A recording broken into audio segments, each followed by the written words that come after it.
ਗੁਰੂ ਸਾਹਿਬ ਜੀ। ਇੱਕ ਓੰਕਾਰ ਸਤਨਾਮ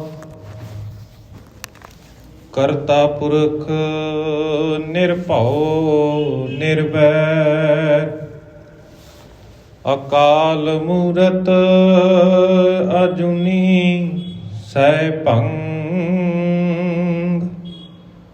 ਗੁਰ ਪ੍ਰਸਾਦ।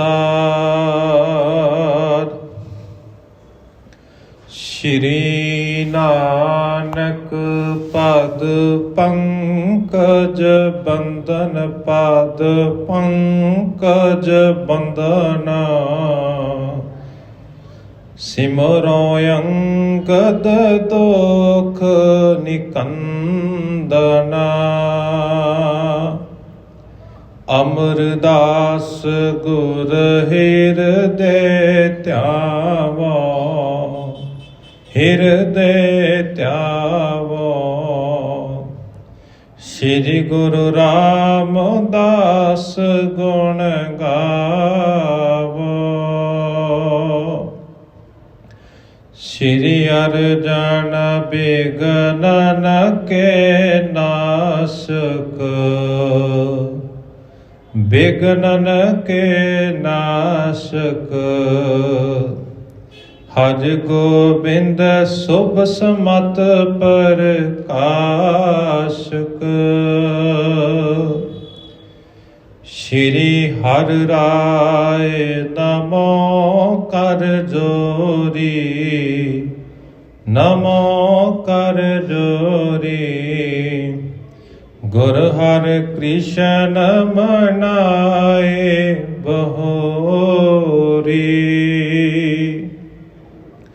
ਤੇਗ ਬਹਾਦਰ ਪਰਮ ਕਿਰਪਾਲਾ ਪਰਮ ਕਿਰਪਾਲਾ। ਸ਼੍ਰੀ ਗੁਰੂ ਗੋਬਿੰਦ ਸਿੰਘ ਵਿਸਾਲਾ। ਤਰੋਂ ਤਰਾ ਪਰ ਪੁਨ ਪੁਨ ਸੀਸਾ ਪੁਨ ਪੁਨ ਸੀਸਾ। ਬੰਦੋਂ ਬਾਰ ਬਾਰ ਜਗਦੀਸ਼ਾ। ਜਿਸ ਮੈਂ ਹੈ ਅੰਮ੍ਰਿਤ ਗਿਆਨ ਹੈ ਮਾਨਕ ਭਗਤ ਬੈਰਾਗ। ਸ਼੍ਰੀ ਗੁਰੂ ਗ੍ਰੰਥ ਸਾਹਿਬ ਉਦਦ ਬੰਦੋਂ ਕਰ ਅਨੁਰਾਗ। ਏਕ ਓੰਕਾਰਾ ਸਤਿਗੁਰੂ ਤੇ ਪ੍ਰਸਾਦ ਸਤ ਹੋਏ। ਵਾਹਿਗੁਰੂ ਜੀ ਕੀ ਫਤਿਹ। ਵਿਘਨ ਵਿਨਾਸ਼ਨ ਸੋਏ। ਵਾਹਿਗੁਰੂ ਜੀ ਕੀ ਫਤਿਹ। ਵਿਘਨ ਵਿਨਾਸ਼ਨ ਸੋਏ। ਧਰਮ ਧਾਮ ਤਰ ਧੀਰਜ ਦੀਨੋ ਪਾਏ ਅਲੰਭ ਹੋਏ ਦੁਖ ਸੀਨੋ। ਜੁਗੋ ਜੁਗ ਅਟਲ ਸ਼ਬਦ ਸ਼ਬਦ ਤੱਕ ਦੇ ਮਾਲਕ ਗੁਰ ਤੱਕ ਦੀ ਤੇ ਵਿਰਾਜਮਾਨ ਸਾਹਿਬ ਸ੍ਰੀ ਗੁਰੂ ਗ੍ਰੰਥ ਸਾਹਿਬ ਜੀ ਮਹਾਰਾਜ ਜੀ ਦੀ ਪਾਵਨ ਪਵਿੱਤਰ ਹਜ਼ੂਰੀ ਅੰਦਰ ਸੰਧਿਆ ਵੇਲੇ ਦੇ ਦੀਵਾਨਾਂ ਦੌਰਾਨ ਹਾਜ਼ਰੀਆਂ ਭਰ ਰਹੇ ਸਤਿਕਾਰਯੋਗ ਸਤਸੰਗੀ ਜਨੋ, ਆਪ ਜੀਆਂ ਨੇ ਬੜੇ ਹੀ ਅਦਬ ਸਤਿਕਾਰ ਦੇ ਨਾਲ ਗੁਰਮੁਖ ਪਿਆਰਿਆਂ ਪਾਸੋਂ ਸਤਿਗੁਰਾਂ ਜੀ ਦੀ ਅੰਮ੍ਰਿਤਮਈ ਬਾਣੀ ਦੇ ਕੀਰਤਨ ਦਾ ਰਸ ਮਹੀਨਾ ਕੀਰਤਨ ਸਰਵਣ ਕੀਤਾ ਹੈ। ਉਪਰੰਤ ਆਪ ਜੀਆਂ ਦੇ ਨਾਲ ਚੱਲ ਰਹੀ ਲੜੀਵਾਰ ਕਥਾ ਸ੍ਰੀ ਗੁਰ ਪ੍ਰਤਾਪ ਸੂਰਜ ਗ੍ਰੰਥ ਦੇ ਵਿੱਚੋਂ ਨਾਨਕ ਪ੍ਰਕਾਸ਼ ਦੇ ਵਿਚਾਰ ਕਰਨ ਦਾ ਸੁਭਾਗ ਸਮਾਂ ਪ੍ਰਾਪਤ ਹੋਇਆ ਹੈ। ਜਿਸ ਤਰ੍ਹਾਂ ਅਸੀਂ ਪਿਛਲੇ ਦੀਵਾਨਾਂ ਦੇ ਵਿੱਚ ਵੀ ਜ਼ਿਕਰ ਕਰਦੇ ਆਏ ਹਾਂ ਕਿ ਪਿਛਲੇ 2 ਦਿਨਾਂ ਤੋਂ ਅਸੀਂ ਤੀਜੇ ਅਧਿਆਏ ਦੀ ਆਰੰਭਤਾ ਕੀਤੀ ਹੋਈ ਹੈ, ਜਿਸ ਦੇ ਵਿੱਚ ਗੁਰੂ ਨਾਨਕ ਸਾਹਿਬ ਜੀ ਮਹਾਰਾਜ ਜੀ ਦੇ ਅਵਤਾਰ ਤੋਂ ਪਹਿਲਾਂ ਦਾ ਜੋ ਵਰਤਾਂਤ ਹੈ, ਜਿਹੋ ਜੀ ਧਰਤੀ ਦੀ ਦੁਰਦਸ਼ਾ ਸੀ, ਉਹ ਸਾਰਾ ਵਰਣਨ ਅਸੀਂ ਪਿਛਲੇ ਦੀਵਾਨਾਂ ਦੇ ਵਿੱਚ ਸਰਵਣ ਕਰ ਚੁੱਕੇ ਹਾਂ। ਕੱਲ ਦੇ ਦੀਵਾਨਾਂ ਦੇ ਵਿੱਚ ਵੀ ਅਸੀਂ ਸਰਵਣ ਕੀਤਾ ਕਿ ਕਿਸ ਤਰ੍ਹਾਂ ਧਰਤੀ ਉਸ ਪਰਮਾਤਮਾ ਦੇ ਅੱਗੇ ਪੁਕਾਰ ਕਰ ਰਹੀ ਆਪਣੇ ਦੁੱਖਾਂ ਦਾ ਵਰਣਨ ਕਰਦੀ ਹੈ, ਰੋਂਦੀ ਹੈ, ਕੁਰਲਾਉਂਦੀ ਹੈ ਕਿ ਮੇਰੇ ਤੋਂ ਹੁਣ ਇਹ ਦੁੱਖਾਂ ਦਾ ਭਾਰ ਨਹੀਂ ਚੱਲਿਆ ਜਾਂਦਾ। ਕੋਈ ਸਮਾਂ ਸੀ ਮੇਰੇ ਸਤਜੁਗ ਦੇ ਸਮੇਂ ਦੇ ਵਿੱਚ ਧਰਮ ਦੇ 4 ਪੈਰ ਸਨ, ਫਿਰ ਬਾਅਦ ਦੇ ਵਿੱਚ 3 ਪੈਰ ਰਹਿ ਗਏ। ਜਦੋਂ ਦੁਆਪਰ ਆਇਆ ਤਾਂ 2 ਪੈਰ ਰਹਿ ਗਏ, ਤੇ ਜਦੋਂ ਕਲਯੁਗ ਦਾ ਸਮਾਂ ਆ ਗਿਆ ਧਰਮ ਦਾ 1 ਪੈਰ ਹੀ ਰਹਿ ਗਿਆ। ਭਾਵ ਧਰਮ ਦੇ ਵਿੱਚ, ਸਮਾਜ ਦੇ ਵਿੱਚ ਧਰਮ ਦਾ ਬੋਲਬਾਲਾ ਜਿਹੜਾ ਸੀ, ਧਰਮ ਦੀ ਵਿਚਾਰਧਾਰਾ ਜਿਹੜੀ ਸੀ, ਉਹ ਕਿਤੇ ਨਾ ਕਿਤੇ ਘਟਦੀ ਜਾ ਰਹੀ ਸੀ। ਲੋਕਾਂ ਨੂੰ ਚੰਗੇ ਕੰਮ ਕਰਨ ਤੋਂ ਵੀ ਰੋਕਿਆ ਜਾ ਰਿਹਾ। ਜੇਕਰ ਕੋਈ ਚੰਗਾ ਕੰਮ ਕਰਨ ਦੇ ਲਈ ਸੋਚਦਾ ਵੀ ਹੈ, ਸਮਾਜ ਦਾ ਭਲਾ ਕਰਨ ਦੇ ਲਈ ਸੋਚਦਾ ਹੈ, ਤਾਂ ਉਸ ਨੂੰ ਵੀ ਸਜ਼ਾ ਦਿੱਤੀ ਜਾਂਦੀ ਸੀ। ਜਿੰਨੇ ਵੀ ਪਰਮਾਤਮਾ ਨੇ ਰਹਿਬਰ ਇਸ ਧਰਤੀ ਦੇ ਉੱਤੇ ਭੇਜੇ ਸਨ, ਪਰਮਾਤਮਾ ਨੇ ਜਦੋਂ ਧਰਤੀ ਦੀ ਪੁਕਾਰ ਸੁਣ ਕੇ ਜਵਾਬ ਦਿੱਤਾ ਨਾ ਕਿ ਮੈਂ ਸਮੇਂ-ਸਮੇਂ ਦੇ ਉੱਤੇ ਅਨੇਕਾਂ ਪੈਗੰਬਰ, ਅਨੇਕਾਂ ਪੀਰ ਇਸ ਧਰਤੀ ਦੇ ਉੱਤੇ ਭੇਜੇ, ਪਰ ਉਹ ਆਪਣਾ ਹੀ ਪੰਥ ਚਲਾ ਕੇ ਬੈਠ ਗਏ, ਆਪਣੀ ਹੀ ਮੱਤ ਦਾ ਪ੍ਰਚਾਰ ਕਰਦੇ ਰਹੇ। ਕਿਸੇ ਨੇ ਪਰਮਾਤਮਾ ਦੀ ਬੰਦਗੀ ਕਰਨ ਵੱਲ ਜ਼ੋਰ ਨਹੀਂ ਦਿੱਤਾ, ਕਿਸੇ ਨੇ ਪਰਮਾਤਮਾ ਦੇ ਨਾਲ ਜੋੜਨ ਦਾ ਯਤਨ ਨਹੀਂ ਕੀਤਾ। ਇਹ ਪਰਮੇਸ਼ਵਰ ਨੇ, ਇਹ ਅਕਾਲ ਪੁਰਖ ਪ੍ਰਭੂ ਪਰਮਾਤਮਾ ਨੇ ਧਰਤੀ ਨੂੰ ਜਵਾਬ ਦਿੱਤਾ ਤੇ ਫਿਰ ਆਖਿਆ ਕਿ ਜਦੋਂ ਸਮਾਜ ਦੇ ਵਿੱਚ ਪਰਮਾਤਮਾ ਦੇ ਸਿਮਰਨ ਦਾ ਪ੍ਰਵਾਹ, ਪਰਮਾਤਮਾ ਦੇ ਨਾਮ ਦੀ ਆਰਾਧਨਾ, ਪਰਮਾਤਮਾ ਦੇ ਨਾਮ ਦੀ ਸਿਫਤ ਸਲਾਹ ਦੀ ਜਿਹੜੀ ਹੈ ਬੰਦਗੀ ਹੋਣ ਲੱਗ ਪਈ, ਉਸ ਸਮੇਂ ਧਰਤੀ ਨੂੰ ਆਸਰਾ ਜ਼ਰੂਰ ਮਿਲੇਗਾ। ਭਾਵ ਉਸ ਸਮੇਂ ਧਰਤੀ ਆਪਣੇ ਪੈਰਾਂ ਦੇ ਉੱਤੇ, ਧਰਤੀ ਦੇ ਉੱਤੇ 4 ਜਿਹੜੇ ਧਰਮ ਦੇ ਪੈਰ ਸਨ, ਉਹ ਦੁਬਾਰਾ ਤੋਂ ਸਥਾਪਿਤ ਹੋ ਜਾਣਗੇ। ਜਦੋਂ ਸਮਾਜ ਦੇ ਲੋਕ ਪਰਮਾਤਮਾ ਦੀ ਸਿਫਤ ਸਲਾਹ ਕਰਨ ਲੱਗ ਪਏ, ਜਦੋਂ ਸੱਚਿਆਰਾ ਜੀਵਨ ਜਿਉਣਾ ਸ਼ੁਰੂ ਕਰ ਦਿੱਤਾ। ਕੱਲ ਦੇ ਦੀਵਾਨਾਂ ਦੇ ਵਿੱਚ ਅਸੀਂ ਇੱਥੋਂ ਤੱਕ ਵਿਚਾਰ ਸਰਵਣ ਕੀਤੇ ਸਨ। ਅਗਲੇਰੇ ਜੋ ਵਿਚਾਰ ਨੇ, ਜੋ ਕਵੀ ਸਾਹਿਬ ਜੀ ਨੇ ਸਾਡੇ ਸਨਮੁਖ ਰੱਖੇ ਨੇ, ਉਹ ਵਿਚਾਰਾਂ ਦੀ ਆਰੰਭਤਾ ਕਰਨ ਤੋਂ ਪਹਿਲਾਂ ਗੁਰੂ ਘਰ ਦੀ ਮਰਿਆਦਾ ਨੂੰ ਮੁੱਖ ਰੱਖਦਿਆਂ ਹੋਇਆ ਫਤਿਹ ਪ੍ਰਵਾਨ ਕਰੋ। ਆਖੋ ਜੀ ਵਾਹਿਗੁਰੂ ਜੀ ਕਾ ਖਾਲਸਾ, ਵਾਹਿਗੁਰੂ ਜੀ ਕੀ ਫਤਿਹ। ਧਰਮ ਧਾਮ ਤਰ ਧੀਰਜ ਦੀਨੋ, ਪਾਏ ਅਲੰਬ ਹੋਏ ਦੁਖ ਸੀਨੋ।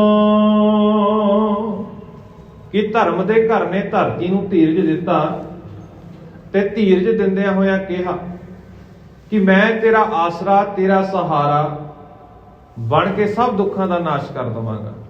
ਪਾਏ ਅਲੰਬ ਹੋਏ ਦੁੱਖ ਸੀਨੋ, ਕਿ ਤੇਰਾ ਸਹਾਰਾ ਬਣਾਂਗਾ, ਤੇਰਾ ਆਸਰਾ ਬਣਾਂਗਾ, ਤੇ ਤੇਰੇ ਸਾਰੇ ਦੇ ਸਾਰੇ ਜਿਹੜੇ ਦੁੱਖ ਨੇ ਉਹ ਖਤਮ ਹੋ ਜਾਣਗੇ। ਕਿਉਂਕਿ ਪਿਛਲੇ ਦੀਵਾਨਾਂ ਦੇ ਵਿੱਚ ਵੀ ਸਰਵਣ ਕੀਤਾ ਸੀ ਕਿ ਕਿਸ ਤਰ੍ਹਾਂ ਰਾਜਾ ਵੀ ਪ੍ਰਜਾ ਨੂੰ ਲੁੱਟ ਰਿਹਾ, ਧਾਰਮਿਕ ਆਗੂ ਵੀ ਲੋਕਾਂ ਨੂੰ ਗੁੰਮਰਾਹ ਕਰਕੇ ਲੋਕਾਂ ਦੀ ਧਰਮ ਦੇ ਨਾਂ ਦੇ ਉੱਤੇ ਲੁੱਟ ਖਸੁੱਟ ਕਰ ਰਹੇ ਨੇ। ਇਹ ਧਰਤੀ ਦੀ ਪੁਕਾਰ ਸੀ ਕਿ ਮੇਰੇ ਕੋਲ ਹੁਣ ਇਹਨਾਂ ਦੁੱਖਾਂ ਦਾ, ਇਹਨਾਂ ਪਾਪਾਂ ਦਾ ਭਾਰ ਨਹੀਂ ਚੱਲਿਆ ਜਾਂਦਾ। ਤਾਂ ਜਦੋਂ ਫਿਰ ਪ੍ਰਮਾਤਮਾ ਨੇ ਧਰਤੀ ਨੂੰ ਜਵਾਬ ਦਿੰਦਿਆਂ ਆਖਿਆ ਕਿ ਜਦੋਂ ਇਸ ਧਰਤੀ ਦੇ ਉੱਤੇ ਲੋਕ ਧਰਮ ਨੂੰ ਕਮਾਉਣਾ ਸ਼ੁਰੂ ਕਰ ਦੇਣਗੇ, ਲੋਕ ਅਸਲ ਦੇ ਵਿੱਚ ਧਰਮ ਦੀ ਵਿਚਾਰਧਾਰਾ ਨੂੰ ਸਮਝ ਜਾਣਗੇ ਕਿ ਧਰਮ ਅਸਲ ਦੇ ਵਿੱਚ ਹੈ ਕੀ, ਉਦੋਂ ਤੇਰਾ ਮੈਂ ਸਹਾਰਾ ਵੀ ਬਣ ਜਾਵਾਂਗਾ, ਤੇ ਤੇਰਾ ਜਿਹੜਾ ਆਸਰਾ ਬਣ ਕੇ ਤੇਰੇ ਸਾਰੇ ਦੁੱਖਾਂ ਦਾ ਨਾਸ਼ ਹੋ ਜਾਵੇਗਾ। ਪਿਛਲੇ ਦੀਵਾਨਾਂ ਦੇ ਵਿੱਚ ਅਸੀਂ ਵਿਚਾਰ ਸਰਵਣ ਕੀਤੀ ਸੀ ਕਿ ਗੁਰਬਾਣੀ ਦੇ ਅਨੁਸਾਰ ਅਸਲ ਧਰਮ ਹੈ ਕੀ। ਜਦੋਂ ਗੁਰਬਾਣੀ ਨੂੰ ਅਸੀਂ ਪੜ੍ਹਨ ਦਾ ਯਤਨ ਕਰਦੇ ਹਾਂ ਤਾਂ ਸਤਿਗੁਰੂ ਜੀ ਬਖਸ਼ਿਸ਼ ਕਰਦੇ ਨੇ, ਸਗਲ ਧਰਮ ਮੈਂ ਸ੍ਰੇਸ਼ਟ ਧਰਮ, ਹਰ ਕੋ ਨਾਮ ਜਪ ਨਿਰਮਲ ਕਰਮ। ਕਿ ਜਦੋਂ ਮਨੁੱਖ ਪਰਮਾਤਮਾ ਦਾ ਨਾਮ ਜਪਦਿਆਂ, ਸਮਾਜ ਦੇ ਵਿੱਚ ਵਿਚਰਦਿਆਂ, ਆਪਣਾ ਜੀਵਨ ਨਿਰਵਾਹ ਕਰਦਿਆਂ ਚੰਗੇ ਕਰਮ ਕਰਨ ਲੱਗ ਜਾਵੇਗਾ, ਚੰਗਾ ਆਚਰਣ ਵਾਲਾ ਜੀਵਨ ਬਤੀਤ ਕਰਨਾ ਸ਼ੁਰੂ ਕਰ ਦੇਵੇਗਾ, ਉਸ ਆਚਰਣ ਦੇ ਮੁਕਾਬਲੇ, ਉਹਨਾਂ ਕੰਮਾਂ ਦੇ ਮੁਕਾਬਲੇ ਹੋਰ ਕੋਈ ਵੀ ਧਰਮ ਉਸ ਤੋਂ ਵੱਡਾ ਨਹੀਂ। ਸਭ ਤੋਂ ਜਿਹੜਾ ਵੱਡਾ ਧਰਮ ਹੈ ਨਾ, ਉਹ ਚੰਗਾ ਜੀਵਨ ਬਤੀਤ ਕਰਨਾ, ਪਰਮਾਤਮਾ ਦੇ ਜਿਹੜੇ ਗੁਣ ਨੇ ਉਹਨਾਂ ਨੂੰ ਜੀਵਨ ਦੇ ਅੰਦਰ ਧਾਰਨ ਕਰਕੇ ਉਸ ਦੇ ਆਧਾਰ ਦੇ ਉੱਤੇ ਆਪਣਾ ਜੀਵਨ ਨਿਰਵਾਹ ਕਰਨਾ। ਸਮਾਜ ਦੇ ਵਿੱਚ ਕੂੜ ਦਾ ਬੋਲਬਾਲਾ ਸੀ, ਸਮਾਜ ਦੇ ਵਿੱਚ ਝੂਠ ਦਾ ਬੋਲਬਾਲਾ ਸੀ, ਸਮਾਜ ਦੇ ਵਿੱਚ ਵਿਕਾਰਾਂ ਦਾ ਪ੍ਰਭਾਵ ਵੱਧ ਗਿਆ ਸੀ, ਜਿਸ ਕਰਕੇ ਧਰਤੀ ਦੀ ਜਿਹੜੀ ਦੁਰਦਸ਼ਾ ਸੀ ਉਹ ਖਰਾਬ ਹੋ ਗਈ। ਜਦੋਂ ਇੱਥੇ ਹੁਣ ਪਰਮਾਤਮਾ ਨੇ ਬੇਨਤੀ ਜਿਹੜੀ ਸੀ ਧਰਤੀ ਦੀ ਸਵੀਕਾਰ ਕਰਦਿਆਂ ਆਖਿਆ ਕਿ ਜਦੋਂ ਇਹਨਾਂ ਗੱਲਾਂ ਨੂੰ ਲੋਕ ਸਮਝ ਜਾਣਗੇ, ਨਿਰਮਲ ਕਰਮ ਕਰਨ ਲੱਗ ਜਾਣਗੇ, ਚੰਗੇ ਆਚਰਣ ਵਾਲਾ ਜੀਵਨ ਬਤੀਤ ਕਰਨਾ ਸ਼ੁਰੂ ਕਰ ਦੇਣਗੇ, ਉਦੋਂ ਤੇਰੇ ਸਾਰੇ ਦੇ ਸਾਰੇ ਜਿਹੜੇ ਪਾਪ ਨੇ, ਸਾਰੇ ਜਿਹੜੇ ਦੁੱਖ ਨੇ ਉਹ ਖਤਮ ਹੋ ਜਾਣਗੇ। ਸੁਣ ਕਰ ਗਿਰਾ ਗਗਨ ਕੀ ਸੋਨੀ, ਉਰ ਕਰ ਪਰਮ ਹਰਖ ਮਨ ਮੋਨੀ। ਕਿ ਫਿਰ ਜਦੋਂ ਆਕਾਸ਼ ਦੀ ਮਿੱਠੀ ਬਾਣੀ ਸੁਣੀ ਨਾ ਧਰਤੀ ਨੇ, ਆਕਾਸ਼ ਦੇ ਮੁਖ ਤੋਂ ਮਿੱਠੀ ਬਾਣੀ ਸੁਣੀ, ਤਾਂ ਧਰਤੀ ਨੇ ਆਪਣੇ ਦਿਲ ਦੇ ਵਿੱਚ ਬਹੁਤ ਖੁਸ਼ੀ ਜ਼ਾਹਰ ਕੀਤੀ ਕਿ ਮੇਰੀ ਪੁਕਾਰ ਜਿਹੜੀ ਹੈ ਸੁਣੀ ਗਈ। ਆਮ ਤੌਰ ਦੇ ਉੱਤੇ ਜਦੋਂ ਨਾ ਅਸੀਂ ਵੀ ਆਪਣੇ ਗੁਰੂ ਦੇ ਸਨਮੁਖ ਖਲੋ ਕੇ ਅਰਦਾਸ ਬੇਨਤੀ ਕਰਦੇ ਆ ਨਾ, ਜਦੋਂ ਅਰਦਾਸ ਬੇਨਤੀ ਸੰਪੂਰਨ ਹੋ ਜਾਂਦੀ ਨਾ, ਤਾਂ ਸਿੱਖ ਦਾ ਆਪਣੇ ਗੁਰੂ ਪ੍ਰਤੀ ਜਿਹੜਾ ਪਿਆਰ ਹੈ ਉਹ ਹੋਰ ਵੱਧ ਜਾਂਦਾ, ਵਿਸ਼ਵਾਸ ਜਿਹੜਾ ਹੈ ਹੋਰ ਦ੍ਰਿੜ ਹੋ ਜਾਂਦਾ। ਇਸੇ ਤਰ੍ਹਾਂ ਜਦੋਂ ਧਰਤੀ ਨੇ ਪੁਕਾਰ ਕੀਤੀ ਸੀ, ਧਰਤੀ ਦੀ ਪੁਕਾਰ ਸੁਣੀ ਗਈ, ਤਾਂ ਧਰਤੀ ਦੇ ਜਿਹੜੇ ਮਨ ਦੇ ਵਿੱਚ, ਦਿਲ ਦੇ ਵਿੱਚ ਸੀ, ਚਾਅ ਪੈਦਾ ਹੋ ਗਿਆ, ਖੁਸ਼ੀ ਪੈਦਾ ਹੋ ਗਈ ਕਿ ਮੇਰੀ ਜਿਹੜੀ ਬੇਨਤੀ ਸੀ ਉਹ ਸਵੀਕਾਰ ਹੋ ਗਈ। ਜਗ ਮੈਂ ਰਘੁਵਰ ਕੁਲ ਅਕਲੰਕਾ, ਪ੍ਰਗਟੇ ਬੇਦੀ ਕੁਮਤ ਮਯੰਕਾ। ਕਿ ਜਗਤ ਦੇ ਵਿੱਚ ਕਿ ਸ਼੍ਰੀ ਰਾਮਚੰਦਰ ਜੀ ਦੀ ਜਿਹੜੀ ਕੁਲ ਸੀ ਉਹ ਕਲੰਕ ਰਹਿਤ ਹੈ। ਜਿਸ ਕੁਲ ਦੇ ਵਿੱਚ ਰਾਮਚੰਦਰ ਜੀ ਨੇ ਅਵਤਾਰ ਧਾਰਨ ਕੀਤਾ ਸੀ ਨਾ, ਉਹ ਕੁਲ ਜਿਹੜੀ ਕਹਿੰਦੇ ਨੇ ਵੀ ਕਲੰਕ ਤੋਂ ਰਹਿਤ ਹੈ, ਉਸ ਦੇ ਵਿੱਚ ਕਿਸੇ ਵੀ ਤਰ੍ਹਾਂ ਦਾ ਵਿਸ਼ੇ ਵਿਕਾਰ ਨਹੀਂ।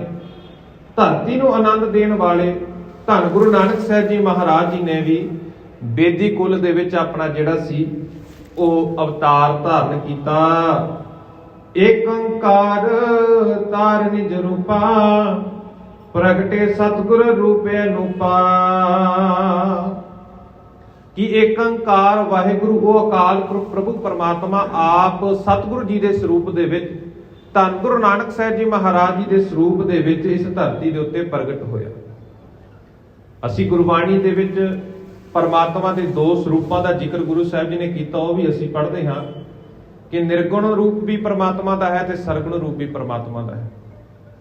ਪਰ ਜਿਹੜੀ ਪਰਮਾਤਮਾ ਦੀ ਜੋਤ ਹੈ ਨਾ, ਉਹ ਕਿਸੇ ਵੀ, ਅਸੀਂ ਗੁਰਬਾਣੀ ਦੇ ਵਿੱਚ ਜਪਜੀ ਸਾਹਿਬ ਦੀ ਬਾਣੀ ਦੇ ਰਾਹੀਂ ਪੜ੍ਹਨ ਦਾ ਯਤਨ ਕਰਦੇ ਹਾਂ ਕਿ ਉਹ ਪਰਮਾਤਮਾ ਥਾਪਿਆ ਨਹੀਂ ਜਾ ਸਕਦਾ। ਜੇਕਰ ਕੋਈ ਉਸ ਨੂੰ ਬਣਾਉਣ ਦਾ ਯਤਨ ਕਰੇ ਤਾਂ ਉਸ ਨੂੰ ਘੜਿਆ ਨਹੀਂ ਜਾ ਸਕਦਾ। ਪਰ ਉਹ ਅਕਾਲ ਪੁਰਖ ਪ੍ਰਭੂ ਪਰਮਾਤਮਾ ਦਾ ਸੰਦੇਸ਼, ਉਹ ਪਰਮਾਤਮਾ ਦੀ ਵਿਚਾਰਧਾਰਾ, ਉਸ ਦੇ ਪਰਥਾਏ ਧੰਨ ਗੁਰੂ ਨਾਨਕ ਸਾਹਿਬ ਜੀ ਮਹਾਰਾਜ ਇਸ ਧਰਤੀ ਦੇ ਉੱਤੇ ਅਵਤਾਰ ਧਾਰਨ ਕਰਦੇ ਨੇ, ਪਰਮਾਤਮਾ ਦੀ ਜੋਤ ਰੂਪ ਜਾਣ ਕੇ ਅਸੀਂ ਜਿਨ੍ਹਾਂ ਦਾ ਸਤਿਕਾਰ ਕਰਦੇ ਹਾਂ। ਅਸੀਂ ਪਾਵਨ ਬਚਨ ਵੀ ਸਰਵਣ ਕਰਦੇ ਹਾਂ ਕਿ ਆਪ ਨਰਾਇਣ ਕਲਾ ਧਾਰ ਜਗ ਮੈਂ ਪ੍ਰਗਟਿ। ਕਿ ਉਹ ਅਕਾਲ ਪੁਰਖ ਪ੍ਰਭੂ ਪਰਮਾਤਮਾ ਨੇ ਆਪ ਇਸ ਧਰਤੀ ਦੇ ਉੱਤੇ ਅਵਤਾਰ ਧਾਰਨ ਕੀਤਾ ਸੀ ਧੰਨ ਗੁਰੂ ਨਾਨਕ ਸਾਹਿਬ ਜੀ ਮਹਾਰਾਜ ਜੀ ਦੇ ਰੂਪ ਦੇ ਵਿੱਚ। ਦੋਹਰਾ ਨਿਸ ਕੁਚਾਲ ਕਲ ਕਾਲ ਤਮਾ, ਉਡਗਣ ਦੰਬ ਸਮਾਜ, ਭਏ ਕੁਮੁਦ ਸੇ ਅਣਕਬਤ, ਇੰਦ ਮੁਹੰਮਦ ਰਾਜ। ਨਿਸ ਕਹਿੰਦੇ ਨੇ ਰਾਤ ਨੂੰ, ਕੁਚਾਲ ਕਹਿੰਦੇ ਨੇ ਭੈੜੀ ਚਾਲ ਨੂੰ। ਆਮ ਤੌਰ ਦੇ ਉੱਤੇ ਅਸੀਂ ਦੇਖਦੇ ਆ ਨਾ ਵੀ ਜੇ ਕੋਈ ਤੁਰਿਆ ਜਾਂਦਾ ਹੋਵੇ ਤਾਂ ਕਈ ਵਾਰੀ ਕਹਿ ਦਿੰਦੇ ਆ ਵੀ ਇਸ ਦਾ ਚਾਲ ਚੱਲਣ ਠੀਕ ਨਹੀਂ ਹੈ, ਭਾਵ ਇਸ ਦੀ ਚਾਲ ਜਿਹੜੀ ਹੈ ਵਿਗੜੀ ਹੋਈ ਹੈ। ਕੁਚਾਲ ਦਾ ਭਾਵ ਹੈ ਭੈੜੀ ਚਾਲ, ਕਲਕਾਲ, ਭੈੜੀਆਂ ਰਸਮਾਂ, ਭੈੜੀਆਂ ਰੀਤਾਂ, ਕਲਕਾਲ ਦਾ ਹਨੇਰਾ। ਤਮ ਦਾ ਭਾਵ ਹੈ ਤਾਰੇ, ਤੇ ਉਡਗਣ ਦੰਭ ਸਮਾਜ, ਭਾਵ ਪਖੰਡੀ ਸਮਾਜ ਤੇ ਹੋਰ ਮਤ। ਤੇ ਫਿਰ ਅੱਗੇ ਜ਼ਿਕਰ ਕਰਦੇ ਨੇ ਭਏ ਕੁਮਾਤ ਸੇ ਅਨਕਮਤ, ਇੰਦ ਮੁਹੰਮਦ ਰਾਜ। ਇੰਦ ਅਤੇ ਮੁਹੰਮਦ ਦਾ ਰਾਜ ਜਿਹੜਾ ਹੈ ਸੱਚ ਦਾ ਚੰਦਰਮਾ ਚੜ੍ਹਨ ਦੇ ਨਾਲ ਅਲੋਪ ਹੋ ਗਿਆ। ਸਮਾਜ ਦੇ ਵਿੱਚ ਜਿਹੋ ਜਿਹੇ ਹਾਲਾਤ ਸੀ, ਹਨੇਰਾ ਪਸਰਿਆ ਹੋਇਆ ਸੀ, ਅਗਿਆਨਤਾ ਦਾ ਹਨੇਰੇ ਦੀ ਗੱਲ ਕੀਤੀ ਗਈ। ਅਗਿਆਨਤਾ ਦਾ ਹਨੇਰਾ ਜਿਹੜਾ ਸੀ ਉਹ ਪਸਰਿਆ ਹੋਇਆ ਸੀ। ਭੈੜੀਆਂ ਰਸਮਾਂ ਨੇ, ਜਿਹੜਾ ਸੀ ਸਮਾਜ ਦੇ ਵਿੱਚ ਭੈੜੀਆਂ ਰਸਮਾਂ ਪ੍ਰਚਲਿਤ ਹੋਈਆਂ ਸਨ, ਭੈੜੀਆਂ ਰੀਤਾਂ ਦੇ ਮਗਰ ਲੋਕ ਲੱਗ ਕੇ ਆਪਣਾ ਜੀਵਨ ਨਿਰਵਾਹ ਕਰਦੇ ਸਨ। ਹੋਰ ਅਨੇਕਾਂ ਪਖੰਡ ਜਿਹੜੇ ਸੀ ਸਮਾਜ ਦੇ ਵਿੱਚ ਪ੍ਰਚਲਿਤ ਸਨ। ਤੇ ਇੱਥੇ ਕਵੀ ਜੀ ਸਮਝਾਉਣਾ ਕਰਦੇ ਨੇ ਕਿ ਜਦੋਂ ਧੰਨ ਗੁਰੂ ਨਾਨਕ ਸਾਹਿਬ ਜੀ ਮਹਾਰਾਜ ਜੀ ਦੇ ਰੂਪ ਦੇ ਵਿੱਚ ਸੱਚ ਦਾ ਚੰਦਰਮਾ ਜਦੋਂ ਚੜ੍ਹਿਆ ਤਾਂ ਇਹ ਜਿਹੜਾ ਹਨੇਰਾ ਸੀ, ਗਿਆਨਤਾ ਦਾ ਹਨੇਰਾ ਸੀ, ਉਸ ਗਿਆਨ ਦੇ ਚਾਨਣ ਦੇ ਨਾਲ ਇਹ ਸਾਰਾ ਜਿਹੜਾ ਹਨੇਰਾ ਸੀ ਉਹ ਪਸਰ ਗਿਆ। ਆਮ ਤੌਰ ਦੇ ਉੱਤੇ ਅਸੀਂ ਦੇਖਦੇ ਹਾਂ ਨਾ ਕਿ ਜਦੋਂ ਚੰਦਰਮਾ ਦੀ ਰੋਸ਼ਨੀ ਜ਼ਿਆਦਾ ਹੋ ਜਾਂਦੀ ਹੈ ਤਾਂ ਕਈ ਵਾਰੀ ਜਿਹੜੇ ਤਾਰੇ ਨੇ ਨਾ, ਜਿਨ੍ਹਾਂ ਦੀ ਰੋਹ ਘੱਟ ਹੈ, ਉਹ ਤਾਰੇ ਵੀ ਸਾਨੂੰ ਦਿਖਣੇ ਬੰਦ ਹੋ ਜਾਂਦੇ ਨੇ। ਪਰ ਜਦੋਂ ਫਿਰ ਸੂਰਜ ਦਾ ਪ੍ਰਕਾਸ਼ ਹੁੰਦਾ ਤੇ ਸਾਨੂੰ ਕੋਈ ਵੀ ਤਾਰਾ ਦਿਖਦਾ ਨਹੀਂ, ਕਿਉਂਕਿ ਸੂਰਜ ਦਾ ਪ੍ਰਤਾਪ ਤਾਰਿਆਂ ਦੇ ਪ੍ਰਤਾਪ ਦੇ ਨਾਲੋਂ ਜ਼ਿਆਦਾ ਹੈ। ਸੂਰਜ ਦੀ ਰੋਸ਼ਨੀ ਤਾਰਿਆਂ ਦੀ ਰੋਸ਼ਨੀ ਦੇ ਨਾਲੋਂ ਵੱਧ ਹੈ। ਜਦੋਂ ਗੁਰੂ ਨਾਨਕ ਸਾਹਿਬ ਜੀ ਮਹਾਰਾਜ ਜੀ ਦੀ ਵਿਚਾਰਧਾਰਾ ਸਮਾਜ ਦੇ ਵਿੱਚ ਪ੍ਰਚਲਿਤ ਹੋਈ, ਜਦੋਂ ਗੁਰੂ ਨਾਨਕ ਸਾਹਿਬ ਜੀ ਮਹਾਰਾਜ ਜੀ ਨੇ ਗਿਆਨ ਦਾ ਜਿਹੜਾ ਚਾਨਣ ਕੀਤਾ ਤਾਂ ਉਸ ਸਮੇਂ ਅਗਿਆਨਤਾ ਦੇ ਹਨੇਰੇ ਦਾ ਨਾਸ਼ ਹੋ ਗਿਆ।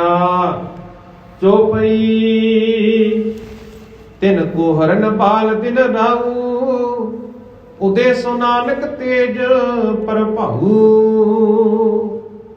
ਤੇਜ ਪ੍ਰਭਾਉ ਭਾਵ ਤੇਜ ਪ੍ਰਭਾਵ ਵਾਲੇ ਧੰਨ ਗੁਰੂ ਨਾਨਕ ਸਾਹਿਬ ਜੀ ਮਹਾਰਾਜ ਜਦੋਂ ਸਮਾਜ ਦੇ ਵਿੱਚ ਪ੍ਰਗਟ ਹੋਏ ਨੇ ਨਾ, ਤਿੰਨ ਕੋ ਹਰਨ ਬਾਲ ਦਿਨ ਰਾਉ, ਕਿ ਵਾਲ ਅਵਸਥਾ ਦਾ ਜਿਹੜਾ ਸੂਰਜ ਸੀ ਉਹਨਾਂ ਨੂੰ ਲੈਣ ਆਇਆ। ਜਦੋਂ ਉਹਨਾਂ ਦਾ ਪ੍ਰਕਾਸ਼ ਹੋਇਆ ਤਾਂ ਇਸ ਤਰ੍ਹਾਂ ਲੱਗਦਾ ਸੀ, ਉਹਨਾਂ ਦੇ ਚਾਨਣ ਤੋਂ ਜਿਹੜਾ ਪ੍ਰਕਾਸ਼ ਹੋਇਆ ਨਾ, ਉਹਨਾਂ ਦੇ ਮੁਖ ਨੂੰ ਦੇਖ ਕੇ ਇਸ ਤਰ੍ਹਾਂ ਲੱਗਦਾ ਸੀ ਕਿਤੇ ਸੂਰਜ ਹੈ ਨਾ ਜਿਹੜਾ ਵਾਲ ਰੂਪ ਦੇ ਵਿੱਚ ਬਚਪਨ ਦੇ ਵਿੱਚ ਉਹਨਾਂ ਨੂੰ ਆਪ ਲੈਣ ਆਇਆ ਹੋਵੇ। ਇੱਥੇ ਕਵੀ ਜੀ ਨੇ ਉਹਨਾਂ ਦੀ ਪ੍ਰਸ਼ੰਸਾ ਕਰਦਿਆਂ ਅਲੰਕਾਰ ਜਿਹੜੇ ਨੇ ਇੱਥੇ ਬੰਨੇ ਕੀਤੇ ਨੇ। ਬਚਨ ਕਿਰਨ ਜਾ ਮਹਿ ਪ੍ਰਕਾਸ਼ੇ, ਸੰਤ ਤਾਮਰਸ ਹੇਰ ਵਿਕਾਸੇ। ਤੇ ਕਹਿੰਦੇ ਜਦੋਂ ਧੰਨ ਗੁਰੂ ਨਾਨਕ ਸਾਹਿਬ ਜੀ ਮਹਾਰਾਜ ਜੀ ਨੇ ਅਵਤਾਰ ਧਾਰਨ ਕੀਤਾ, ਜਦੋਂ ਗੁਰੂ ਨਾਨਕ ਸਾਹਿਬ ਜੀ ਮਹਾਰਾਜ ਜੀ ਦਾ ਪ੍ਰਕਾਸ਼ ਹੋਇਆ ਤਾਂ ਸਮਾਜ ਦੇ ਵਿੱਚ ਜਿਹੜੇ ਸੰਤ ਤੇ ਕਮਲ ਵੇਖ ਕੇ ਜਿਹੜੇ ਨੇ ਉਹ ਖਿੜ ਗਏ, ਪ੍ਰਸੰਨ ਹੋ ਗਏ ਕਿ ਇਸ ਧਰਤੀ ਦੇ ਉੱਤੇ ਗਿਆਨ ਦਾ ਜਿਹੜਾ ਸੋਮਾ ਸੀ ਉਹ ਪ੍ਰਗਟ ਹੋਇਆ ਹੈ, ਗਿਆਨ ਦਾ ਚਾਨਣ ਮੁਨਾਰਾ ਜਿਹੜਾ ਸੀ ਉਹ ਪ੍ਰਗਟ ਹੋਇਆ ਹੈ। ਦੰਬੀ ਸਮ ਊਲਕੂ ਦੁਖ ਭਾਰੀ, ਕਿੰਕਰ ਕੋਕ ਪਏ ਸੁਖਿਆਰੀ। ਦੰਬੀ ਭਾਵ ਦੰਬੀਆਂ, ਸਮ ਦਾ ਭਾਵ ਹੈ ਪਖੰਡੀ, ਉਲੂਕ ਦਾ ਭਾਵ ਹੈ ਉੱਲੂ ਭਾਵ ਮੂਰਖ। ਤੇ ਇੱਥੇ ਜ਼ਿਕਰ ਕਰਦੇ ਨੇ ਕਿ ਜਿਹੜੇ ਦੰਬੀ ਲੋਕ ਸਨ, ਪਖੰਡੀ ਲੋਕ ਸਨ, ਪਖੰਡ ਦੇ ਨਾਲ ਲੋਕਾਂ ਨੂੰ ਭਰਮਾਉਂਦੇ ਸਨ, ਜਾਂ ਜਿਹੜੇ ਮੂਰਖਾਂ ਵਾਲੀਆਂ ਹਰਕਤਾਂ ਕਰਦੇ ਸਨ, ਉਹਨਾਂ ਨੂੰ ਇਹ ਸਾਰਾ ਕੁਝ ਦੇਖ ਕੇ ਬਹੁਤ ਭਾਰੀ ਦੁੱਖ ਹੋਇਆ ਕਿ ਹੁਣ ਜਿਹੜੀ ਸਾਡੇ ਮਗਰ ਸਮਾਜ ਚੱਲਿਆ ਫਿਰਦਾ ਸੀ ਨਾ, ਅਸੀਂ ਲੋਕਾਂ ਨੂੰ ਕੁਰਾਹੇ ਪਾਇਆ ਸੀ, ਰਾਜਿਆਂ ਨੇ ਪਰਜਾ ਨੂੰ ਲੁੱਟਣ ਦਾ ਕੰਮ ਕੀਤਾ ਹੋਇਆ ਸੀ, ਕਾਜੀ ਦਾ ਕੰਮ ਸੀ ਨਿਆਂ ਦਿਵਾਉਣਾ, ਪਰ ਕਾਜੀ ਵੀ ਪੈਸੇ ਲੈ ਕੇ ਲੋਕਾਂ ਦੀ ਲੁੱਟ ਖਸੁੱਟ ਕਰ ਰਿਹਾ ਸੀ। ਇਹ ਜਿੰਨੇ ਵੀ ਲੋਕ ਸਨ ਸਮਾਜ ਨੂੰ ਖਾਣ ਵਾਲੇ, ਸਮਾਜ ਨੂੰ ਘੇਰਨ ਵਾਲੇ, ਸਮਾਜ ਨੂੰ ਕੁਰਾਹੇ ਪਾਉਣ ਵਾਲੇ, ਜਦੋਂ ਇਹ ਧੰਨ ਗੁਰੂ ਨਾਨਕ ਸਾਹਿਬ ਜੀ ਮਹਾਰਾਜ ਜੀ ਦਾ ਅਵਤਾਰ ਹੁੰਦਾ ਤਾਂ ਸਭ ਤੋਂ ਪਹਿਲਾਂ ਜ਼ਿਆਦਾ ਦੁੱਖ ਇਹਨਾਂ ਲੋਕਾਂ ਨੂੰ ਲੱਗਦਾ। ਕਿੰਕਰ ਕੋਕ ਭਏ ਸੁਖਿਆਰੀ। ਪਰ ਜਿਹੜੇ ਸਿੱਖ ਨੇ, ਪਰ ਜਿਹੜੇ ਦਾਸ ਨੇ, ਜਿਹੜੇ ਸੇਵਕ ਨੇ, ਉਹ ਇਹ ਸਭ ਕੁਝ ਜਾਣ ਕੇ ਬਹੁਤ ਖੁਸ਼ ਹੁੰਦੇ ਨੇ। ਉਹਨਾਂ ਦੇ ਮਨ ਦੇ ਵਿੱਚ ਜਿਹੜਾ ਹੈ ਸੁੱਖ ਪ੍ਰਾਪਤ ਹੁੰਦਾ ਹੈ, ਉਹਨਾਂ ਨੂੰ ਮਨ ਦੇ ਵਿੱਚ ਖੁਸ਼ ਹੁੰਦੇ ਨੇ। ਆਤਮ ਭਗਤ ਜਗਤ ਪ੍ਰਕਾਸ਼ੀ, ਨੀਂਦਾ ਵਿਦਿਆ ਸਿੱਖਣ ਨਾਸੀ। ਕਿ ਜਿਹੜੀ ਭਗਤੀ ਦੀ ਲਹਿਰ ਸੀ ਨਾ ਜਗਤ ਦੇ ਵਿੱਚ, ਧੰਨ ਗੁਰੂ ਨਾਨਕ ਸਾਹਿਬ ਜੀ ਮਹਾਰਾਜ ਜੀ ਦਾ ਪ੍ਰਕਾਸ਼ ਹੁੰਦਾ ਹੈ। ਜਦੋਂ ਪ੍ਰਕਾਸ਼ਮਾਨ ਹੋਏ ਨੇ ਧੰਨ ਗੁਰੂ ਨਾਨਕ ਸਾਹਿਬ ਜੀ ਮਹਾਰਾਜ, ਤਾਂ ਇਸ ਤਰ੍ਹਾਂ ਮੰਨੋ ਵੀ ਜਿਨ੍ਹਾਂ ਦੇ ਸਿੱਖਣ ਦੇ ਵਿੱਚ ਇੱਛਾ ਸੀ, ਜਿਹੜੇ ਸਿੱਖਣ ਵਾਲੇ ਨੇ, ਉਹਨਾਂ ਦੀ ਵੀ ਜਿਹੜੀ ਆਲਸਾ ਸੀ ਜੀਵਨ ਦੇ ਵਿੱਚ, ਕਿਤੇ ਨਾ ਕਿਤੇ ਆਲਸ ਆਇਆ ਹੋਇਆ ਸੀ ਜਾਂ ਕਿਤੇ ਨਾ ਕਿਤੇ ਅਗਿਆਨਤਾ ਸੀ, ਉਹ ਇਹ ਚੀਜ਼ਾਂ ਵੀ ਉਹ ਗੁਰੂ ਨਾਨਕ ਸਾਹਿਬ ਜੀ ਮਹਾਰਾਜ ਜੀ ਦੇ ਅਵਤਾਰ ਧਾਰਨ ਦੇ ਬਾਅਦ ਉਹਨਾਂ ਦੇ ਵਿੱਚੋਂ ਵੀ ਇਹ ਚੀਜ਼ਾਂ ਜਿਹੜੀਆਂ ਸੀ ਉਹ ਖਤਮ ਹੋ ਗਈਆਂ। ਗਿਆਨ ਨਾਮ ਮਹਿ ਨਰਬਰ ਜਾਗੇ, ਕਲਮਲ ਸੁਪਨਾ ਜੋ ਮਨ ਤਿਆਗੇ। ਕਿ ਕਹਿੰਦੇ ਜਿਹੜੇ ਗਿਆਨ ਅਤੇ ਨਾਮ ਦੇ ਵਿੱਚ ਸ੍ਰੇਸ਼ਟ ਪੁਰਖ ਨੇ ਨਾ, ਉਹਨਾਂ ਨੇ ਧੰਨ ਗੁਰੂ ਨਾਨਕ ਸਾਹਿਬ ਜੀ ਮਹਾਰਾਜ ਜੀ ਦੇ ਆਉਣ ਦੇ ਨਾਲ ਜਿਵੇਂ ਹਨੇਰਾ ਅਲੋਪ ਹੋ ਗਿਆ ਨਾ, ਤਾਂ ਇਸ ਤਰ੍ਹਾਂ ਮੰਨ ਲਓ ਉਹਨਾਂ ਦੇ ਜੀਵਨ ਦੇ ਵਿੱਚ ਵੀ ਜਿਹੜਾ ਸੀ, ਜਿੱਦਾਂ ਮਨੁੱਖ ਮੰਨ ਲਓ ਰਾਤ ਨੂੰ ਸੁੱਤਾ ਹੋਵੇ ਤੇ ਕੋਈ ਸੁਪਨਾ ਆਉਂਦਾ ਹੋਵੇ, ਜਦੋਂ ਮਨੁੱਖ ਜਾਗਦਾ ਹੈ, ਜਦੋਂ ਉਸ ਦੀ ਨੀਂਦ ਖੁੱਲਦੀ ਤਾਂ ਉਹ ਸੁਪਨਾ ਨੱਠ ਜਾਂਦਾ। ਇਸੇ ਤਰ੍ਹਾਂ ਮੰਨ ਲਓ ਵੀ ਗੁਰੂ ਨਾਨਕ ਸਾਹਿਬ ਜੀ ਮਹਾਰਾਜ ਜੀ ਦੇ ਪ੍ਰਕਾਸ਼ ਧਾਰਨ ਦੇ ਨਾਲ, ਅਵਤਾਰ ਧਾਰਨ ਦੇ ਨਾਲ, ਜਿਹੜੇ ਮਨੁੱਖਾਂ ਦੇ ਜੀਵਨ ਦੇ ਵਿੱਚ ਅਗਿਆਨਤਾ ਦਾ ਹਨੇਰਾ ਸੀ, ਜਦੋਂ ਉਹ ਜਾਗੇ ਤਾਂ ਉਹਨਾਂ ਦੇ ਜੀਵਨ ਦੇ ਵਿੱਚੋਂ ਵੀ ਅਗਿਆਨਤਾ ਦਾ ਹਨੇਰਾ ਇਸ ਤਰ੍ਹਾਂ ਨਾ ਖਤਮ ਹੋ ਗਿਆ ਜਿਸ ਤਰ੍ਹਾਂ ਇੱਕ ਸੁਪਨਾ ਉਡਾਰੀ ਮਾਰ ਕੇ ਉੱਡ ਜਾਂਦਾ ਹੈ। ਧਰਮ ਧਰਤ ਤੀਰਜ ਕੇ ਹੇਤਾ ਪ੍ਰਗਟੇ ਸ੍ਰੀ ਬੇਦੀ ਕੁਲ ਕੇਤਾ।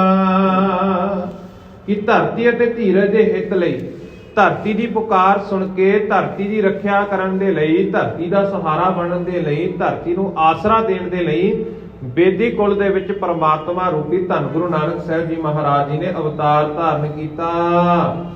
ਦੋਹਰਾ ਕਾਰਨ ਗੁਰ ਅਵਤਾਰ ਕੋ ਮੈਂ ਬਰਨਿਓ ਚਿਤ ਲਾਏ, ਸੁਨੋ ਜਨਮ ਕੀ ਅਬ ਕਥਾ ਸ੍ਰੀ ਅੰਗਦ ਸੁਖਦਾਏ।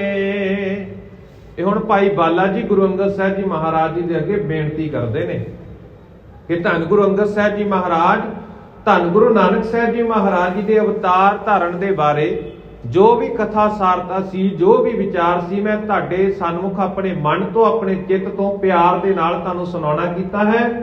ਤੇ ਸੁਣੋ ਜਨਮ ਕੀ ਅਬ ਕਥਾ ਸ੍ਰੀ ਅੰਗਦ ਸੁਖਦਾਏ, ਕਿ ਹੇ ਸੁੱਖਾਂ ਦੀ ਖਾਨ ਧੰਨ ਗੁਰੂ ਅੰਗਦ ਸਾਹਿਬ ਜੀ ਮਹਾਰਾਜ, ਹੁਣ ਧੰਨ ਗੁਰੂ ਨਾਨਕ ਸਾਹਿਬ ਜੀ ਮਹਾਰਾਜ ਜੀ ਦੇ ਜਨਮ ਦੀ ਕਥਾ ਵੀ ਸੁਣੋ। ਚੌਪਈ ਬਾਹਰ ਦੇਸ਼ ਸਭ ਦੇਸ਼ ਨਰੇਸੂ, ਗ੍ਰਾਮ ਪ੍ਰਜਾ ਕੇ ਹਰਤ ਕਲੇਸ਼ੂ। ਹੁਣ ਜਿੱਥੇ ਧੰਨ ਗੁਰੂ ਨਾਨਕ ਸਾਹਿਬ ਜੀ ਮਹਾਰਾਜ ਜੀ ਨੇ ਜਿਸ ਸਥਾਨ ਦੇ ਉੱਤੇ ਅਵਤਾਰ ਧਾਰਨ ਕੀਤਾ ਨਾ, ਉਸ ਅਸਥਾਨ ਦਾ ਜ਼ਿਕਰ ਕਵੀ ਜੀ ਇੱਥੇ ਕਰਦੇ ਨੇ ਤੇ ਭਾਈ ਬਾਲਾ ਜੀ ਧੰਨ ਗੁਰੂ ਅੰਗਦ ਸਾਹਿਬ ਜੀ ਮਹਾਰਾਜ ਜੀ ਨੂੰ ਸੁਣਾਉਣਾ ਕਰਦੇ ਨੇ ਕਿ ਜਿਸ ਅਸਥਾਨ ਦੇ ਉੱਤੇ ਧੰਨ ਗੁਰੂ ਨਾਨਕ ਸਾਹਿਬ ਜੀ ਮਹਾਰਾਜ ਜੀ ਨੇ ਅਵਤਾਰ ਧਾਰਨ ਕੀਤਾ, ਉਸ ਨੂੰ ਬਾਰ ਦਾ ਦੇਸ਼ ਕਿਹਾ ਜਾਂਦਾ ਸੀ। ਭਾਵ ਮੰਨ ਲਓ ਵੀ ਸਾਰੇ ਦੇਸ਼ਾਂ ਦਾ ਉਹ ਰਾਜਾ ਹੋਵੇ, ਸਾਰਿਆਂ ਦੇਸ਼ਾਂ ਤੋਂ ਸੋਹਣਾ ਦੇਸ਼ ਹੋਵੇ, ਸਾਰਿਆਂ ਇਲਾਕਿਆਂ ਤੋਂ ਸੋਹਣਾ ਇਲਾਕਾ ਹੋਵੇ ਜਿੱਥੇ ਧੰਨ ਗੁਰੂ ਨਾਨਕ ਸਾਹਿਬ ਜੀ ਮਹਾਰਾਜ ਜੀ ਨੇ ਅਵਤਾਰ ਧਾਰਨ ਕੀਤਾ। ਗ੍ਰਾਮ ਪ੍ਰਜਾ ਕੇ ਹਰਤ ਕਲੇਸ਼ੂ, ਕਿ ਜਿਸ ਤਰ੍ਹਾਂ ਗ੍ਰਾਮ ਰੂਪ ਪ੍ਰਜਾ ਦੇ ਸਭ ਦੁੱਖ ਜਿਹੜੇ ਨੇ ਦੂਰ ਕਰਦੇ ਨੇ, ਕਿ ਇਸ ਤਰ੍ਹਾਂ ਦਾ ਦੇਸ਼ ਹੈ ਜਿੱਥੇ ਦੇ ਰਹਿਣ ਵਾਲੇ ਲੋਕਾਂ ਦੇ ਕੋਈ ਵੀ ਦੁੱਖ ਨਹੀਂ। ਐਰਾਵਤੀ ਇੱਕ ਦਿਸ਼ ਬਾਰੀ, ਸੁੰਦਰ ਰੰਗ ਤਰੰਗ ਉਸਾਰੀ, ਕਿ ਉਸ ਦੇਸ਼ ਦੇ ਇੱਕ ਪਾਸੇ ਰਾਵੀ ਨਦੀ ਵਗ ਰਹੀ ਹੈ, ਰਾਵੀ ਦਾ ਦਰਿਆ ਵਗ ਰਿਹਾ ਹੈ, ਤੇ ਉਸ ਦੀਆਂ ਰੰਗੀਨ ਲਹਿਰਾਂ ਜਿਹੜੀਆਂ ਨੇ ਉਹ ਛਾਲੇ ਮਾਰਦੀਆਂ ਨੇ, ਉਸ ਦੇ ਵਿੱਚ ਪਾਣੀ ਦੀਆਂ ਜਿਹੜੀਆਂ ਤਰੰਗਾਂ ਨੇ ਉਹ ਛਾਲੇ ਮਾਰਦੀਆਂ ਨੇ ਰਾਵੀ ਦਰਿਆ ਦੀਆਂ। ਚੌਪਈ ਸੋਬਰ ਵਿਜਨ ਹੋਤ ਹੈ ਤਾਪੈ, ਨਿਪਤਾ ਕੋ ਲਚਨ ਸਭ ਥਾਪੈ, ਕਿ ਕਹਿੰਦੇ ਵੀ ਇਸ ਤਰ੍ਹਾਂ ਲੱਗ ਰਿਹਾ ਕਿ ਉਹ ਤਰੰਗਾਂ ਜਿਹੜੀਆਂ ਰਾਵੀ ਦਰਿਆ ਦੇ ਵਿੱਚ ਪਾਣੀ ਦੀਆਂ ਵਗ ਰਹੀਆਂ ਨੇ ਨਾ, ਉਹ ਲਹਿਰਾਂ ਜਿਹੜੀਆਂ ਉੱਠਦੀਆਂ ਨੇ, ਇਸ ਤਰ੍ਹਾਂ ਲੱਗ ਰਿਹਾ ਵੀ ਜਿਵੇਂ ਉਹ ਨਦੀ ਨੂੰ ਕੋਈ ਸੁੰਦਰ ਤਰੀਕੇ ਦੇ ਨਾਲ ਸੋਹਣਾ ਪੱਖਾ ਚੱਲ ਰਿਹਾ ਹੋਵੇ। ਉਹ ਲਹਿਰਾਂ ਇਸ ਤਰ੍ਹਾਂ ਵਗਦੀਆਂ ਨੇ। ਨਿਰਪਤਾ ਕੋ ਲਛਣ ਸ਼ਬਦ ਥਾਪੈ, ਕਿ ਜਿਸ ਤੋਂ ਇਹ ਲੱਗਦਾ ਵੀ ਉਸ ਦੇ ਵਿੱਚ ਰਾਜ ਪੁਣੇ ਦਾ ਮਾਣ ਹੈ, ਉਸ ਦੇ ਵਿੱਚੋਂ ਉਸ ਦੇ ਰਾਜ ਭਾਗ ਦੀ ਝਲਕ ਮਹਿਸੂਸ ਹੁੰਦੀ। ਜਿਸ ਤਰ੍ਹਾਂ ਉਹ ਇਲਾਕਾ ਹੈ ਨਾ, ਪਹਿਲਾਂ ਕਵੀ ਜੀ ਨੇ ਜਿਸ ਤਰ੍ਹਾਂ ਜ਼ਿਕਰ ਕੀਤਾ ਕਿ ਬਾਹਰ ਦਾ ਦੇਸ਼ ਜਿਹੜਾ ਹੈ ਉਹ ਇਸ ਤਰ੍ਹਾਂ ਲੱਗਦਾ ਵੀ ਜਿੱਦਾਂ ਸਾਰਿਆਂ ਦੇਸ਼ਾਂ ਦਾ ਰਾਜਾ ਹੋਵੇ। ਮੰਨ ਲਓ ਕੋਈ ਰਾਜਾ, ਰਾਜਿਆਂ ਦਾ ਜਿਹੜਾ ਸਾਰੇ ਨਾਲੋਂ ਵੱਡਾ ਰਾਜਾ ਹੋਵੇ, ਇਸ ਤਰ੍ਹਾਂ ਕਹਿੰਦੇ ਨੇ ਵੀ ਉਹ ਇਲਾਕਾ ਇਸ ਤਰ੍ਹਾਂ ਹੈ ਵੀ ਸਾਰਿਆਂ ਇਲਾਕਿਆਂ 'ਚ ਉਹ ਸ੍ਰੇਸ਼ਟ ਇਲਾਕਾ ਹੈ। ਕਿ ਜਦੋਂ ਫਿਰ ਜ਼ਿਕਰ ਕੀਤਾ ਕਿ ਇੱਕ ਪਾਸੇ ਰਾਵੀ ਨਦੀ ਵਗ ਰਹੀ ਹੈ, ਰਾਵੀ ਨਦੀ ਦੇ ਵਿੱਚ ਪਾਣੀ ਦੀਆਂ ਤਰੰਗਾਂ ਇਸ ਤਰ੍ਹਾਂ ਉੱਠਦੀਆਂ ਨੇ ਕਿ ਦੇਖਣ ਨੂੰ ਇਹ ਲੱਗਦਾ ਕਿ ਕੋਈ ਕਿਸੇ ਨੂੰ ਬਹੁਤ ਸੋਹਣੇ ਤਰੀਕੇ ਦੇ ਨਾਲ ਕੋਈ ਸੁੰਦਰ ਪੱਖਾ ਚੱਲ ਰਿਹਾ ਹੋਵੇ। ਇਹ ਕਵੀ ਜੀ ਨੇ ਉਸ ਦੇਸ਼ ਦਾ ਜ਼ਿਕਰ ਅਲੰਕਾਰ ਦੇ ਰੂਪ ਦੇ ਵਿੱਚ ਜਿਹੜਾ ਹੈ ਉਹ ਇੱਥੇ ਜ਼ਿਕਰ ਕੀਤਾ ਹੈ।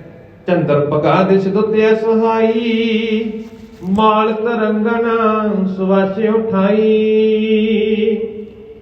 ਇੱਕ ਪਾਸੇ ਤਾਂ ਰਾਵੀ ਨਦੀ ਵਗ ਰਹੀ, ਹੁਣ ਦੂਜੇ ਪਾਸੇ ਉਸ ਦੇ ਚਨਾਬ ਜਿਹੜੀ ਹੈ, ਚਨਾਬ ਦਰਿਆ ਨਾ, ਉਹ ਵਗ ਰਿਹਾ ਹੈ। ਉਹ ਵੀ ਬਹੁਤ ਸ਼ੋਭਦਾ ਹੈ, ਉਹ ਵੀ ਬਹੁਤ ਸ਼ੋਭਨੀਕ ਹੈ। ਮਾਲ ਤਰੰਗਣ ਸੁਵਾਸੇ ਉਠਾਈ, ਉਸ ਦੀਆਂ ਸਾਫ਼ ਲਹਿਰਾਂ ਜਿਹੜੀਆਂ ਪੰਕਤੀਆਂ ਦੇ ਰੂਪ ਵਿੱਚ ਉੱਪਰ ਉੱਠ ਰਹੀਆਂ ਨੇ। ਇਹ ਦੋਨਾਂ ਨਹਿਰਾਂ ਦਾ, ਦੋਨਾਂ ਦਰਿਆਵਾਂ ਦਾ ਜ਼ਿਕਰ ਇੱਥੇ ਕਵੀ ਜੀ ਨੇ ਕੀਤਾ।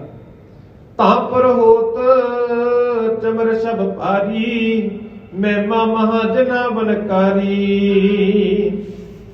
ਕਿ ਜਿਸ ਤਰ੍ਹਾਂ ਮੰਨ ਲਓ ਕੋਈ ਰਾਜਾ ਆਪਣੇ ਤਖਤ ਤੇ ਬੈਠਾ ਹੋਵੇ ਨਾ, ਤੇ ਉਸ ਨੂੰ ਆਲੇ ਦੁਆਲੇ ਉਸ ਦੇ ਅਹਿਲਕਾਰ, ਉਸ ਦੇ ਸੇਵਾਕਾਰ ਉਸ ਨੂੰ ਪੱਖਾ ਝੱਲਦੇ ਨੇ।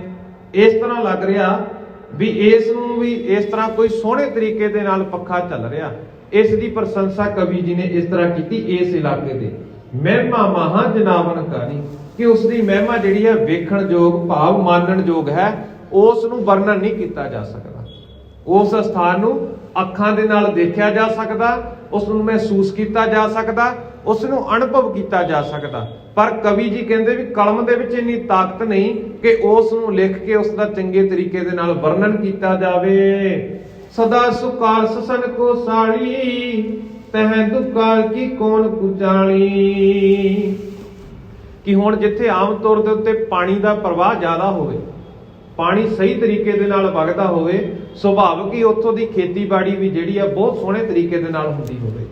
ते इत्थे हुण जिक्र कीता कि उत्थे फसलां जिहड़ियां ने वो भी भरभार हुंदियां ने, फसलां भी बहुत सोहणे तरीके दे नाल वधदियां फुलदियां ने।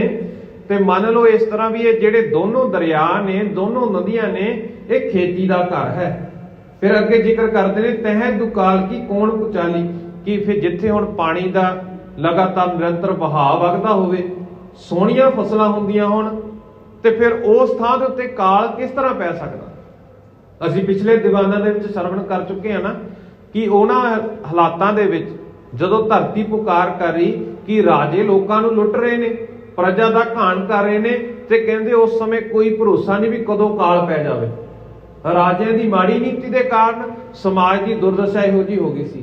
पर इत्थे हुण कवि जी जिक्र करते हैं, भाई बाला जी गुरु अंगद साहिब जी महाराज जी नूं कथा सुणाउंदे ने कि वो इलाका इन्ना शोभनीक है, उत्थे दा पानी इन्नो साफ ते सोहना है कि उत्थे फसलां जिहड़ियां ने उन्हां दी जिहड़ी भरमार हो रही, फसलां बहुत सोहणे तरीके दे नाल वधदियां ने, फुलदियां ने। इहो ਜਿਹੇ इलाके दे विच काल पैण दी संभावना भी नहीं पैदा हुंदी। ताहे दुकाल की कौन कुचाली, ते इस थां दे उत्ते काल फिर किवें पै सकदा है। सप्त ईत को भीत न पावा, तस्कर कुल तज अणत परावा। कि खेती नूं लगण वाले हुण जिहड़े 7 रोग ने, 7 तरह के रोग जिहड़े खेती नूं लगदे ने, फसल नूं लगदे ने, उन्हां दा जिक्र कीता। किसी तरह की औपड़ आ जानी, जां ज़्यादा पानी जां ज़्यादा मींह पैण दे नाल ज़्यादा बरखा हो जानी, जां उस फसल दे विच चूहे पै जाने, जां किसी तरह के कीड़ा लग जाना, जां टिड्डियां दा खाना, पंछियां दा खाना, जां किसी तरह का होर उत्थे काल पै जाना। भाव इन्हां 7-8 चीज़ां दे कोई भी उत्थों इन्हां दा नामो निशान नहीं है। वधिया फसल हुंदी है, वधिया पानी है, फसलों के लिए वधिया देख रेख की जाती है। पथक जात जह मन बिरमावा, हेर हितू नर कुटंब भुलावा। कि इस तरह उस इलाके दे जिहड़े विच ने, इलाके दे विच कोई भी जिहड़े चोर सी, डाकू सी, ਉਹ भी इलाका छड्ड के चले गए ने।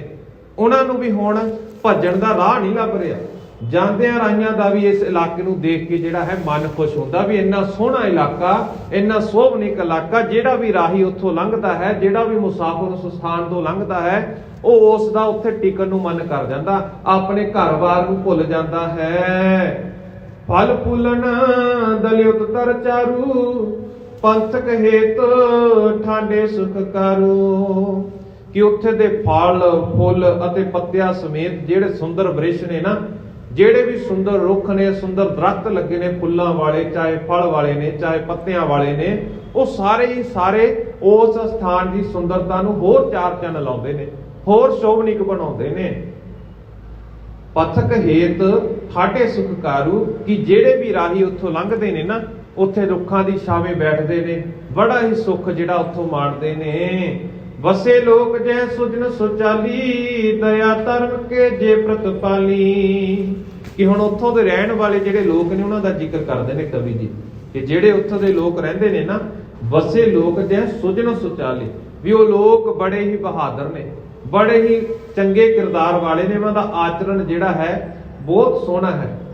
दया अते धर्म की पूरी पालना करते ने। दया धर्म के जे प्रतपाली, भाव उन्हां दे विच दया धर्म संतोख जिहड़े चंगे गुण ने, उन्हां मनुखां दे जीवन दे विच ने, जिहड़े उस स्थान दे उत्ते प्रगट, जिस उस स्थान दे विच रहिंदे ने। बाहर देश दे विच जिहड़े लोक रहिंदे ने, उन्हां दे हुण आचरण दी गल कीती है।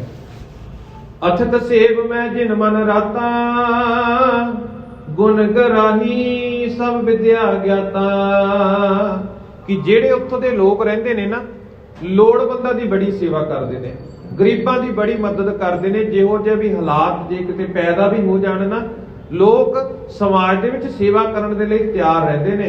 ਗੁਣ ਗ੍ਰਾਹੀ ਸਭ ਵਿਦਿਆ ਗਿਆਤਾ। ਉਸ ਇਲਾਕੇ ਦੇ ਲੋਕ ਜਿਹੜੇ ਨੇ ਵਿਦਿਆ ਦੇ ਉਹਨਾਂ ਦੇ ਕੋਲ ਭੰਡਾਰ ਨੇ, ਬਹੁਤ ਗਿਆਨ ਹੈ, ਬਹੁਤ ਗੁਣੀ ਗਿਆਨੀ ਲੋਕ ਨੇ। ਉਪਜੇ ਜਹ ਤੁਰੰਗ ਬਹੁਤ ਸੁੰਦਰ, ਬਲੀ ਤਰਲਤਾ ਗੁਣ ਕੇ ਮੰਦਰ।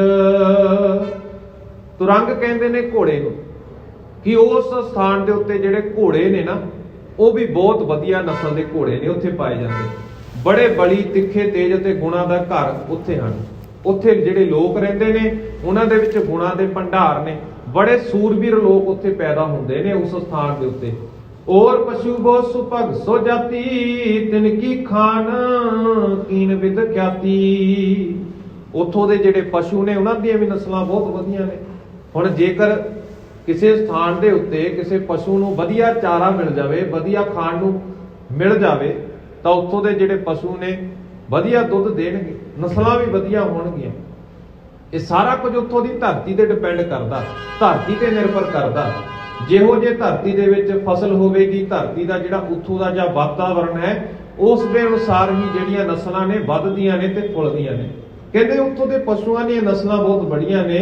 ਤਿਨ ਕੀ ਖਾਨ ਕੀਨ ਵਿਦ ਖਿਆਤੀ, ਤੇ ਵਿਦਤਾ ਨੇ ਨਸਲਾਂ ਨੂੰ ਆਪ ਪ੍ਰਗਟ ਕੀਤਾ। ਹੁਣ ਜਿਹੜੇ ਉੱਥੋਂ ਦੇ ਮਨੁੱਖਾਂ ਦੇ ਗਿਆਨ ਦੀ ਗੱਲ ਕੀਤੀ ਕਿ ਉਹਨਾਂ ਕੋਲ ਗਿਆਨ ਦਾ ਭੰਡਾਰਾ ਵੀ ਬਹੁਤ ਹੈ, ਉਹਨਾਂ ਨੇ ਆਪਣੀ ਸਮਝ ਦੇ ਨਾਲ ਨਸਲਾਂ ਨੂੰ ਅੱਗੇ ਦੀ ਅੱਗੇ ਵਧਾਇਆ ਹੈ। ਜਿਹੜੇ ਚੰਗੇ ਘੋੜੇ ਨੇ, ਚੰਗੇ ਪਸ਼ੂ ਨੇ, ਇਹਨਾਂ ਲੋਕਾਂ ਦੀ ਸਾਰਾ ਕੁਝ ਦੇਣ ਹੈ। ਜੋ ਅਸ ਦੇਸ਼ ਰੁਤਿਤ ਪਰ ਸਗਰਾ, ਭਰਤ ਖੰਡ ਮੈਂ ਸ਼ਬਦ ਅਜਗਰਾ। ਕਿ ਉਹ ਸਾਰਾ ਦੇਸ਼ ਹੀ ਬੜਾ ਸੁੰਦਰ ਤੇ ਬੜਾ ਸ੍ਰੇਸ਼ਟ ਹੈ। ਬਾਹਰ ਦਾ ਉਹ ਇਲਾਕਾ ਇਸ ਤਰ੍ਹਾਂ ਹੈ ਜਿੱਦਾਂ ਮੰਨ ਲਓ ਕਿ ਰਾਜੇ ਭਰਤ ਦੇ ਦੇਸ਼ ਵਾਂਗ ਸ਼ੋਭਾ ਪਾਉਂਦਾ। ਰਾਜੇ ਭਰਤ ਦੇ ਬਾਰੇ ਵੀ ਅਸੀਂ ਜ਼ਿਕਰ ਕਰਦੇ ਹਾਂ ਨਾ, ਪੜ੍ਹਦੇ ਹਾਂ ਆਮ ਤੌਰ ਦੇ ਉੱਤੇ, ਵੀ ਇਸ ਤਰ੍ਹਾਂ ਦਾ ਉਹ ਬਾਹਰ ਦਾ ਇਲਾਕਾ ਲੱਗਦਾ, ਵੀ ਉਹ ਇਲਾਕਾ ਰਾਜੇ ਜਿਹੜਾ ਭਰਤ ਹੈ ਨਾ ਉਸ ਦੇ ਦੇਸ਼ ਨੂੰ ਵੀ ਜਿਹੜਾ ਹੈ ਮਾਤ ਪਾਉਂਦਾ ਹੈ। ਮੰਨ ਲਓ ਉਹ ਇਲਾਕਾ ਜਿਹੜਾ ਹੈ ਭਰਤ ਖੰਡ ਹੈ। ਅੱਜ ਦੇ ਦੀਵਾਨਾਂ ਦੇ ਵਿੱਚ ਅਸੀਂ ਇੱਥੋਂ ਤੱਕ ਵਿਚਾਰ ਸਰਵਣ ਕੀਤੇ ਕਿ ਜਿਸ ਧਰਤੀ ਦੇ ਉੱਤੇ, ਜਿਸ ਅਸਥਾਨ ਦੇ ਉੱਤੇ ਧੰਨ ਗੁਰੂ ਨਾਨਕ ਸਾਹਿਬ ਜੀ ਮਹਾਰਾਜ ਜੀ ਨੇ ਅਵਤਾਰ ਧਾਰਨ ਕੀਤਾ, ਉੱਥੋਂ ਦਾ ਇਲਾਕੇ ਦਾ ਵਾਤਾਵਰਣ, ਉੱਥੋਂ ਦੇ ਇਲਾਕੇ ਦਾ ਪੌਣ ਪਾਣੀ, ਉੱਥੋਂ ਦੀਆਂ ਫਸਲਾਂ, ਉੱਥੋਂ ਦੀਆਂ ਨਸਲਾਂ ਕਿਹੋ ਜਿਹੀਆਂ ਨੇ, ਬਾਕੀ ਦੀ ਵਿਚਾਰ ਅਸੀਂ ਕੱਲ ਦੇ ਦੀਵਾਨਾਂ ਦੇ ਵਿੱਚ ਸਰਵਣ ਕਰਾਂਗੇ ਕਿ ਕਿਸ ਉਸ ਅਸਥਾਨ ਦੇ ਉੱਤੇ ਹੋਰ ਕਿਹੋ ਜਿਹਾ ਵਰਤਾਂਤ ਕਵੀ ਇੱਥੇ ਵਰਣਨ ਕਰਦੇ ਨੇ, ਕਿਹੋ ਜਿਹਾ ਉੱਥੋਂ ਦਾ ਮਾਹੌਲ ਹੈ। ਉਹ ਬਾਕੀ ਦੀਆਂ ਵਿਚਾਰਾਂ ਅਸੀਂ ਕੱਲ ਦੇ ਦੀਵਾਨਾਂ ਦੇ ਵਿੱਚ ਸਰਵਣ ਕਰਾਂਗੇ। ਇੰਨੀਆਂ ਕੁ ਬੇਨਤੀਆਂ ਪ੍ਰਵਾਨ ਕਰਨੀਆਂ ਜੀ। ਹੋਈਆਂ ਭੁੱਲਾਂ ਚੁੱਕਾਂ ਦੀ ਖਿਮਾ, ਦੋਵੇਂ ਹੱਥ ਜੋੜ ਕੇ ਫਤਿਹ ਪ੍ਰਵਾਨ ਕਰੋ। ਆਖੋ ਜੀ ਵਾਹਿਗੁਰੂ ਜੀ ਕਾ ਖਾਲਸਾ, ਵਾਹਿਗੁਰੂ ਜੀ ਕੀ ਫਤਿਹ।